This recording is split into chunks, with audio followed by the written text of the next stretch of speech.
ยวจะได้พูดอะไรนั้นพอเคยห่วงกันบุพเพสันนิวาสสร้างไว้ส่งยิ้มให้แทนการทักทายเปิดเผยคนใจกันด้วยสื่อสาร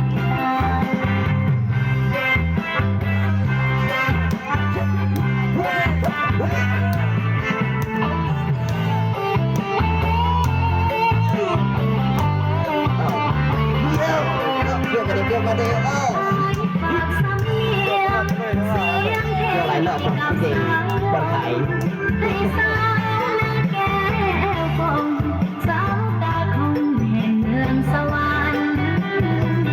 ได้ยินเสียงเอ่ยอ้ายเอ่ยบอกเคยลืมมันทั้งเฮาจะอยู่ห่างกันพอแปรผันเปลี่ยนเป็นหัวใจอ้ายจากน้องไปก็เพียงแต่ห่างกาย